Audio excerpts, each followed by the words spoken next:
Welcome back to Unboxing OD.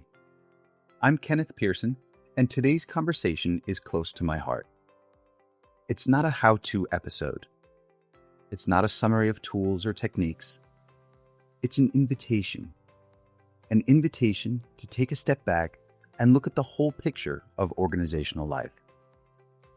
As OD practitioners, change agents, and leaders of influence, we often get caught in the pace and pressure of doing, solving urgent problems, responding to the latest request, or facilitating the next big initiative. But every once in a while, it helps to pause, to zoom out, and to ask a deeper question. What are we really building? In this episode, I'm sharing the framework that's been developed and refined over years of practice, listening, missteps, and learning. It's called the Flow of 5 Tiers, and it's less a model and more a mindset, a way of seeing how the parts of an organization fit together, where things get stuck, and where there's space to flow again. It's a framework rooted in idealism, because I believe we need more of that, not to ignore the mess, but to imagine something better. The Flow of 5 Tiers isn't about hierarchy. It's about harmony. It's about understanding how 5 core elements, foundational core, leadership and strategy, culture and people, processes and systems, and impact and outcomes, move through every organization, whether we acknowledge them or not. My hope is that this gives you something to carry back into your work. A clearer lens, a little more language, and maybe even a renewed sense of what's possible. So grab a cup of coffee and let's begin. The Flow of 5 Tiers is designed to help us see organizations as interconnected systems, living, dynamic, and constantly shifting. The 5 tiers aren't rigid layers stacked neatly on top of each other. They're fluid, overlapping, and always in motion. They influence each other constantly, and when one becomes misaligned, the others feel the effect. The goal of this framework isn't to fix organizations from the top down, but to understand where things are flowing well, and where they've hardened into patterns that no longer serve. At the center of every organization is its foundation, its purpose, its values, its identity. This is more than the mission statement on the wall or the branding language in a deck. The foundational core is the heartbeat. It answers the questions: why do we exist? What do we stand for? And how do we want to move through the world? When this tier is healthy, it creates alignment. People feel connected to something meaningful. They understand the why behind the work. But when this core is unclear, outdated, or misrepresented, it shows up as fatigue, apathy, or cynicism. People start to say things like, "I don't know what we're doing anymore," or "It feels like we've lost our way." For OD practitioners, this tier is where we begin. If the organization has no clear center, if the values are performative or disconnected from reality, then even the best interventions will sit on shaky ground. Reconnecting people to a meaningful foundation often unlocks more clarity than any strategic retreat could. The work here is reflective. It requires honesty, and sometimes it means asking the organization to remember who it was so it can become something stronger. The second tier speaks to direction, clarity, and alignment. It includes both formal leadership roles and the way leadership behavior is expressed throughout the organization. Strategy, in this context, is not just the annual plan or OKRs. It's how people make decisions, set priorities, and interpret the future. A strong foundational core inspires action, but without strategic leadership, that action becomes scattered. This tier asks, where are we going? Who's setting the pace? And how are we adjusting as conditions change? When leadership is unclear, unaligned, or inconsistent, it causes confusion and fragmentation. You might hear frustration over changing priorities or notice that departments are operating in silos. People feel like they're pulling in different directions, even if they're all working hard. Strategy without clarity wears people down. But strategy with presence and purpose gives people something to anchor to. As OD practitioners, we often get called in when this tier is in flux. Sometimes leadership has changed. Sometimes the strategy is reactive. Sometimes there's no real plan at all. Our role is to slow things down just enough to ask, is this strategy serving the people and the purpose? And if not, how do we begin the process of recalibration? The third tier is culture and people. This tier is where things get personal. Culture isn't just how we do things around here. It's how we treat each other while doing them. It's the climate people walk into every day. It's how inclusion shows up or doesn't. It's whether feedback flows freely or dies in silence. And it's whether people feel psychologically safe enough to bring their full selves to the work.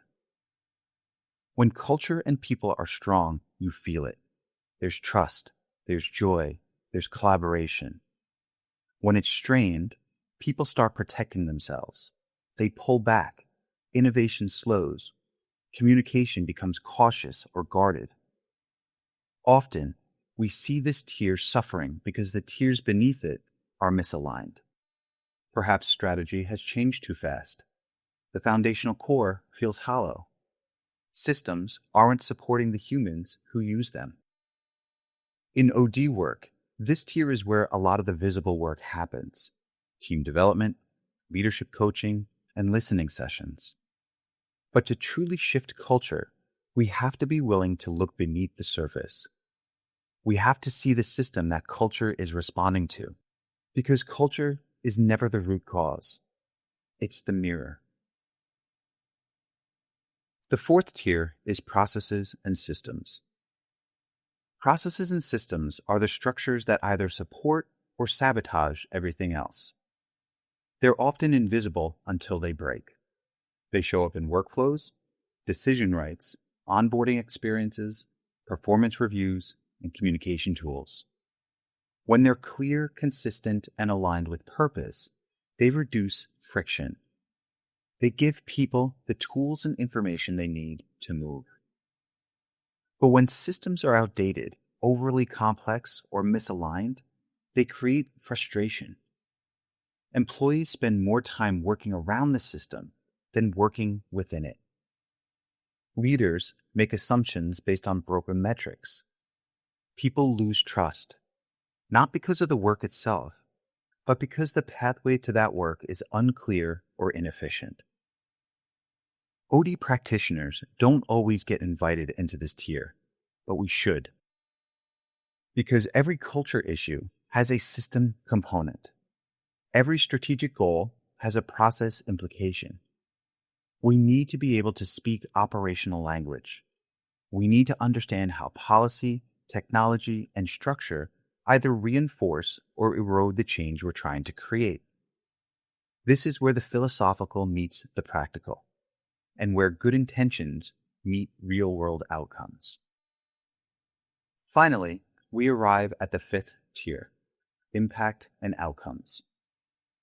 This includes the tangible outcomes: performance, productivity, engagement, retention, but also the intangibles: how people feel, how the organization is perceived, and what legacy it's leaving behind. Impact and outcomes is where the external world meets the internal system. Many organizations try to start here. They want better metrics, stronger numbers, more visible results. But without the support of the other tiers, these outcomes are rarely sustainable. You might get a spike in performance, but it comes at the cost of burnout. You might improve retention for a quarter, but if people don't feel seen, they'll quietly disengage. The flow of 5 tiers teaches us that impact is the result, not the driver. When the foundational core is clear, when leadership is aligned, when people feel safe and culture is strong, and when systems are designed to support rather than hinder, impact flows. Not through force, but through alignment. So none of these tiers exist in isolation. They're in constant relationship. A fractured system influences culture. A weak foundation undermines strategy. Misaligned leadership confuses outcomes. Every tier speaks to the others. When we begin to see these relationships, when we start asking not just what's happening, but where it's happening in the flow, we start to diagnose more accurately, intervene more meaningfully, and guide more responsibly. The flow is never perfect, but noticing the flow, that's where the work begins. And here's where it gets personal. Every organization is a system, and so are you. You, as a practitioner, leader, or change maker, move through your own tiers. What's your personal foundation? Are your values clear? Do your actions match your aspirations? How aligned is your own leadership and strategy? Are you working from a place of clarity or reacting out of pressure? How's your internal culture, your mindset, your habits, your relationships? What are the systems you've built in your life to support your own growth? And are they helping or hurting? And finally, what's your impact? Not what's on paper, but how people feel when they work with you. What are you leaving behind? Because no matter your title, a better organization begins with a more grounded, more curious, and more aligned you. The flow of 5 tiers is a way to see the whole system. It's not a quick fix. It's not a branded methodology. It's a practice, a way of holding the complexity of organizations with more grace and more clarity. Thank you for joining me on this episode of Unboxing OD. If this resonated, I hope you carry it with you. And if you'd like to go deeper, my book, The Flow of 5 Tiers, will be available in May 2025. It's written for you, the people doing the quiet, meaningful work of helping organizations evolve from the inside out. At Pearson & Pearson, we bring this framework into our project-based consulting, helping organizations realign, reset, and reimagine what they're capable of. If your organization is ready to move from fragmentation to flow, we'd be honored to support that journey. You can reach out to me anytime by email at info@pearsonpearson.llc. Again, that's info@pearsonpearson.llc, or connect with me on LinkedIn. Thanks for spending time with me today. Until next time, keep noticing the flow, keep honoring the work, and keep unboxing what's possible. Take care.